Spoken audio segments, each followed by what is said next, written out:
ceritanya bagaimana Baitul Maqdis itu bisa hilang. Yahudi pada saat itu yang tercecer itu kebingungan bagaimana cara untuk mereka kembali ke Baitul Maqdis. Jadi ini susahnya tuh dia begitu. Dia nganggap ini tanah milik dia, tetapi dikasih di zaman Nabi Musa nggak direwes, dikasih di zaman nabi-nabi di era Roma itu nabinya dibunuhin, gitu kan ya, ada yang dipenggal, ada yang digergaji, ada yang disalib, ada yang dimacam-macam.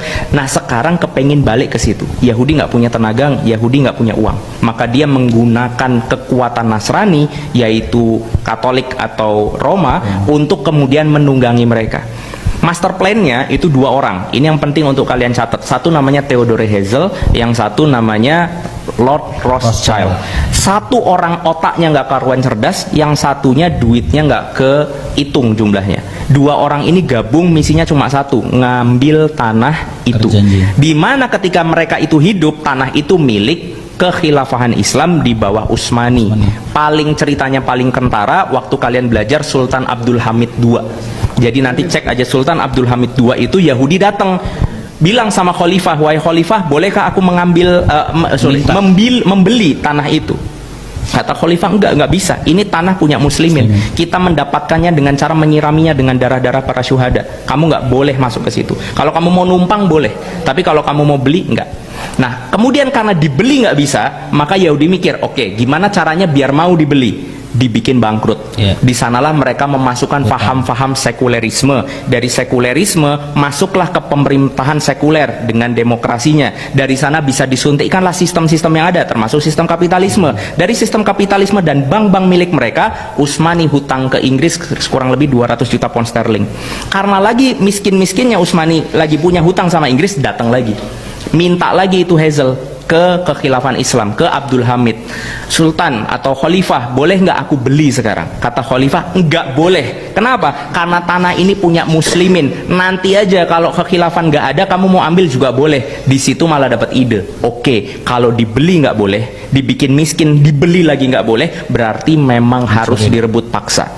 Maka dia menunggangi Inggris dan Prancis untuk dijadikan sekutu, karena itu cikal bakal daripada pasukan salib kan, Inggris sama Prancis dibikin pasukan sekutu, kemudian dibikin rekayasa perang dunia I. Makanya jangan heran sekarang ini ada siapa di belakang Israel itu. Iya, karena ya ini aku singkat cerita ya. Mereka akhirnya bergabung, akhirnya perang dunia I. Teman-teman kenal di sana ada dua kubu, ada sekutu sama ada sentral. Ada blok sentral. Utsmani itu masuk blok sentral bareng Jerman, Armenia, Austria, Hungaria dan seterusnya. Kemudian sekutu yang kita kenal Inggris, Prancis, kemudian ya termasuk bagiannya adalah Belanda dan seterusnya yang kemudian jadi blok sekutu. Maka sebelum pecah perang dunia I, Inggris dan Prancis itu memastikan dulu bahwa wilayah kekhilafan Islam yang pinggir-pinggir itu nggak pada membantu ketika pusatnya diserang atau Utsmani diserang. Gimana caranya? Kata Napoleon Bonaparte gini, dia taruh telur di tengah karpet di tengah, habis itu dia bilang sama orang-orang di situ, kira-kira gimana cara ngambil telur tapi nggak nginjek karpet. Maka kemudian dia tunjukkan caranya, karpetnya digulung. Berarti kita harus jagain itu pesisir seluruh kekhilafan yang jumlahnya 20 juta kilometer persegi, untuk agar ketika Utsmani hancur, itu kekhilafan yang di pinggir-pinggir itu nggak nyerang. Itulah kenapa tos-tosan tuh ada Inggris datang ke Indonesia, tos dia sama Portugis pulang, tos dia sama Belanda pulang. Buat apa? Buat jagain kita. Makanya di situ ada pecah perang di Aceh, pecah perang di mana, karena muslimin pengen bantu pusat yang lagi diserang tapi dihalangin sama Belanda. Nah intinya perang dunia I kita kalah. Karena kita kalah dan mereka menjadi pemenang, maka mereka merasa punya hak untuk menentukan wilayah jajahan mereka.